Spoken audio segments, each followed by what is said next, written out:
that are from Luigi Bormioli, the Bormioli company, which is a stellar, beautiful crystal glass, and it's lovely. It's just wonderful. So I did some research, and I found out that stemware and handles are European inventions.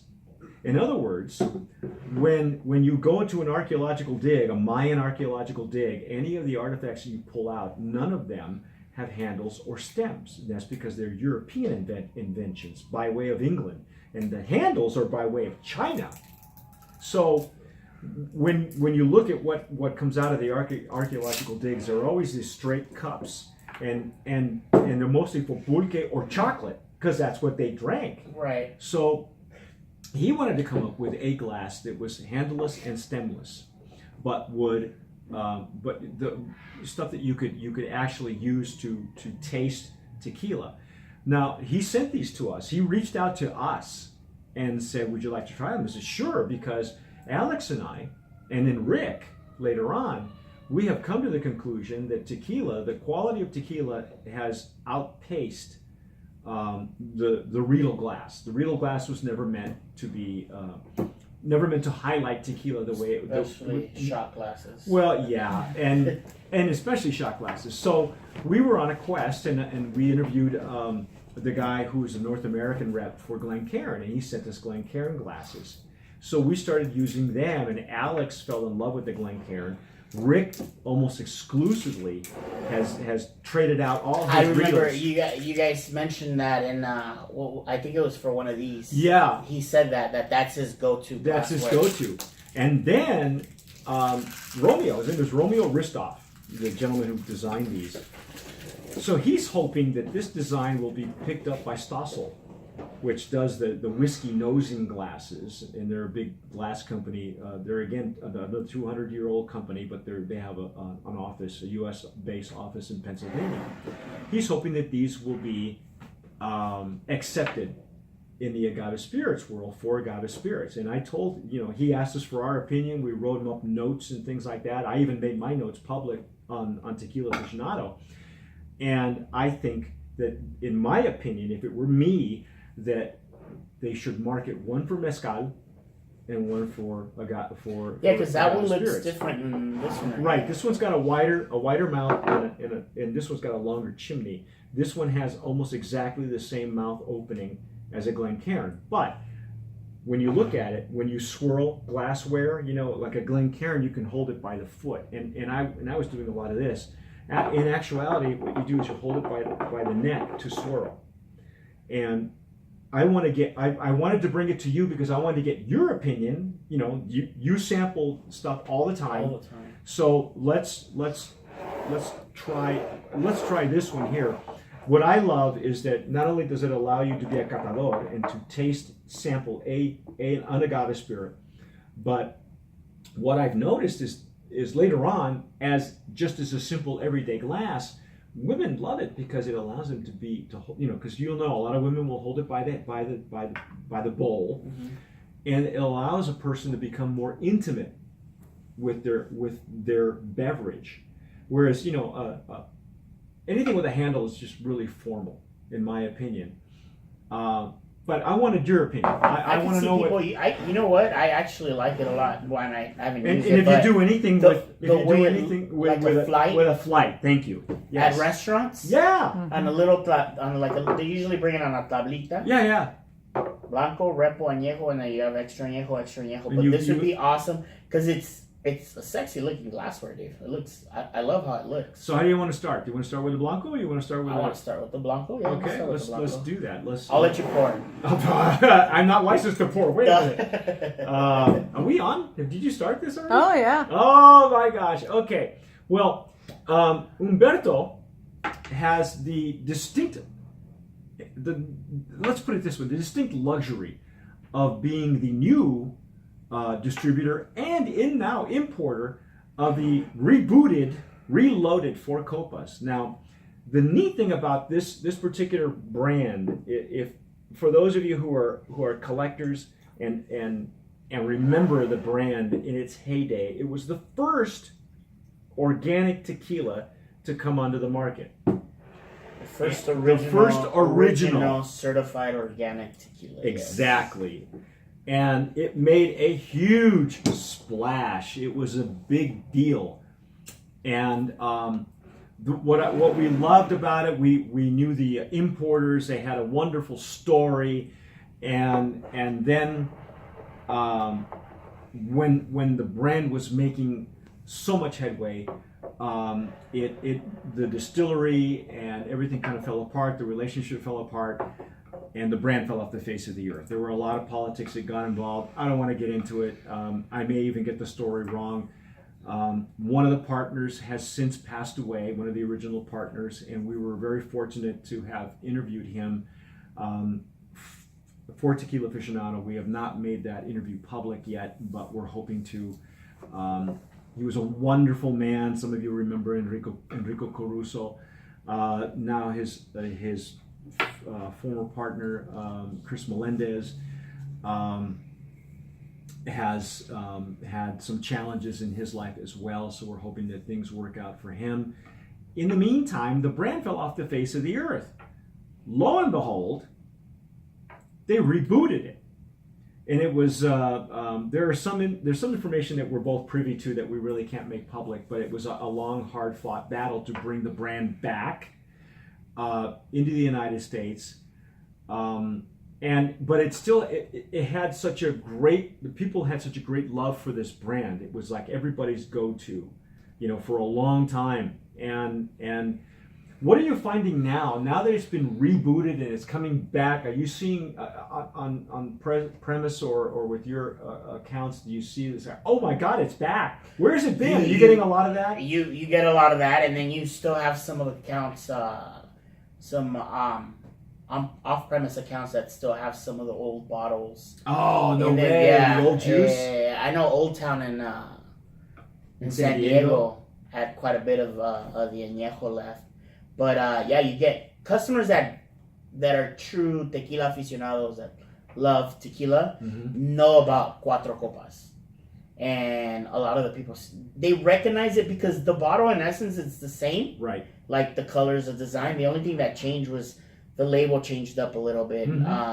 Last time around, the 4 was just the biggest thing in the front, and then it had the horse in the back. They just kind of moved it around. But when people see it, they recognize it right away. And they kept the same master distiller, so it's the same formula, just different distillery. But I mean, it's still really good. It's still wonderful juice. And so Humberto has asked me to. We're gonna taste test using the prototype Jarrito tumbler. Is what we're calling it, the Jarrito tumbler. I like the name. I know, I love it. Huh? I like the name. I do too. And this is the wide mouth, which generally I like using myself. I like using on a mezcal. But tonight, we're going to use these and see what you think. Wow. Oh my gosh. The fact that the mouth's open, you get the nose almost without having to dig. You don't have to dig in right away. Yeah. You can get it at a distance. Oh my gosh. And you get everything. Now you notice that Humberto's holding it with his hands. The heating up of the liquid is as we've talked about with Romeo, who has been the designer of this glass, Romeo Ristov from Chisholm Trail. The heating up of the liquid is really negligible. Unless you're looking to do something like that later on. I think as a tasting glass, I love it. I love the fact that it's in its simplicity, and that it is something that really identifies an agave spirit. Right. Versus, like we said, a shot glass. Which holds shot glass. Flavors and aromas all bundled up. It makes you want a lime and some salt. That's what I tell people. I mean, if it's crappy tequila, shoot it. If it's not, sip it like a fine wine. Like it's meant to be sipped, not shooters. This is just. It's just so nice. You can even leave it on the table if you want and just inhale it. And this Blanco, just all the character and all the agave that comes through on this. Wow. How's the delivery? Have you had a sip yet? What do you think? It's a burst of flavors right off the bat. Oh my god! I'm really digging this glassware. Oh wow! Oh my god! Ah, that's amazing stuff, man. And I think the mouth, the opening is wide enough so it coats the palate the way it's supposed to. Mm-hmm. I think the attack and the intake, and it's not a, the flavor profile is such that it gives that nice warm fuzzy, but it's not like a crazy peppery. Exactly. It's a nice warm, comfortable. It just goes down really smooth. Full of flavor. I mean, a lot of green citrus. There's some minerality in the back on the edges. Right at the end of the right at palate. the end. Yep. Like I say, I really enjoy these with the mezcal, and although with the longer flute, it's very reminiscent of a Glencairn, or even a Riedel for that matter. But we'll save that for the rep or the añejo, however you want to do it. But I'm glad, because you're sampling all day long, and you're even you want to have the proper glassware. I mean, I personally don't want to be sipping off a shot glass. I want something that's gonna let it breathe and get the aromas out, and I can get, in essence, the nose of the actual brand that I'm tasting. And then with this glassware, is the minute you take that little sip or gulp, you just get everything, and it's opens up in your mouth. I think it has a lot to do with the quality of the juice too. This is for Copas. That's a fact. Well, I have a feeling too, and I haven't done it yet, but I have a feeling that when we have a tequila of questionable flavor or quality, that it will probably bring that out as well. And I really think it's time. There with so much controversy with processing tequilas and mezcals now. And different, I mean, everything from autoclave to hornos to diffusers. I mean, this is... At least it'll help you identify right a lot easier. And so the more people that we can sample this to, with quality juice, the better off, I think. So that glassware is not available to buy now? The glassware you can pre-order on Chisholm Trail Craft Glass. Is it .com? Chisholm Trail Crafts Glass. Maybe on the back end you can send me a text or a message with the link, because I'd love to have this for when. Well, there are they will be made available.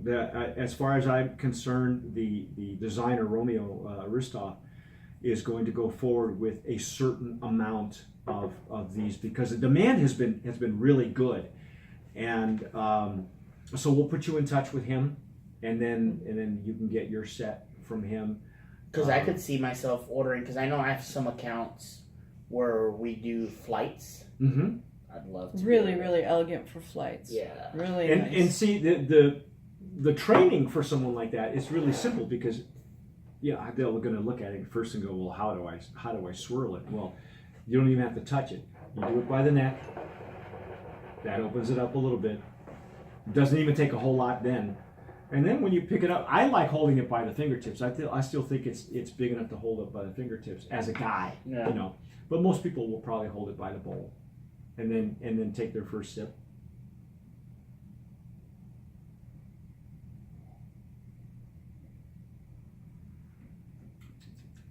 Oh wow. What I love is you don't have to dig into it like you do with Riedels and stuff. You can just waft that in front of your. You can waft. I could already get the nose right here. Right here, exactly. Where on some other ones you're like. Yeah. Well, but if you've seen any of our sipping off the cups when we're using Riedels, it's like I have like some. I'm going in here, and I'm going in there, and I do left brain, right brain. I really get into it. I tell everybody's going to be different. You might get alcohol on this side, I might get alcohol on this side, but everybody's going to be different. I mean, you get flavor on one side, alcohol on the other. Everybody's always different. Well, everybody's thinking, the alcohol is too strong. Alcohol, in an agave spirit, alcohol is actually an element. You know, it's a necessary element. You know what? I just got something different right now that I hadn't gotten before. Do you And get that- vanilla? Could have been. That happens all the time too. I had never gotten that one before. But look Yeah. at the size of the sample. I don't even have to pour a whole hell of a lot. No, you don't.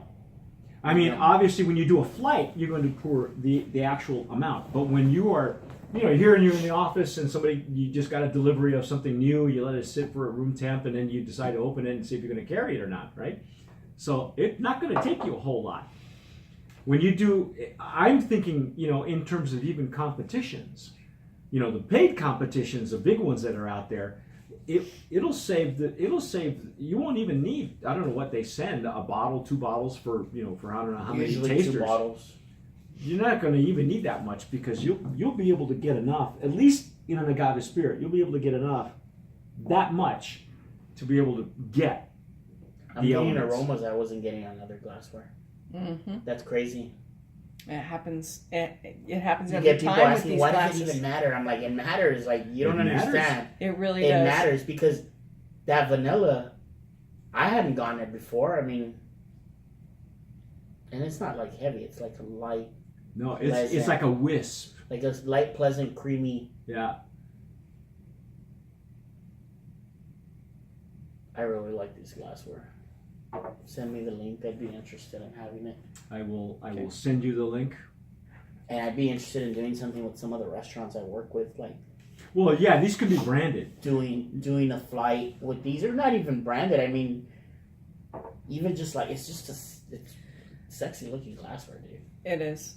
It's It nice. is. And it would make a flight. It would make a flight more than just a. It with more what the appealing. glass does with the. upscales the flight. It makes it more of It makes it an of adventure. experience. Yeah. And we'll send you the link. That'll work. Yeah, it's not. It wouldn't be just a flight. It would be a whole adventure. Well, right there. It makes your job easier because Right. you're trying to immerse the customer in an experience, and it's hard to do that with because you're training the customer on the glassware, and then you got to teach them how to do the tasting with a vessel that's inferior. Here you have a vessel that makes your job a lot easier because then you spend your time talking about the aromas and talking about And there's no question. There's never a question as to how to hold this glass.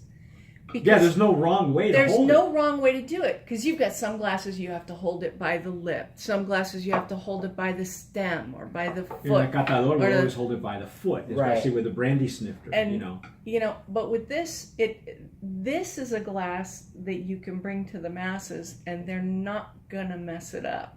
They're not gonna miss There's the no experience. training involved. Yeah. Like I said, it's what I tell people. If you've ever been horseback riding and you're not a horseman, but you get a great horse, you look like a charro. Yeah. This makes you look like a charro. This is a great horse. Mm-hmm. So there you go. You want to try some tarea? Let's try la tarea. Let's try that tarea. I'll let you do the honors on this. Let's see. Or you know what? Do I have another one? We could pour it out. Yeah. Let me see what.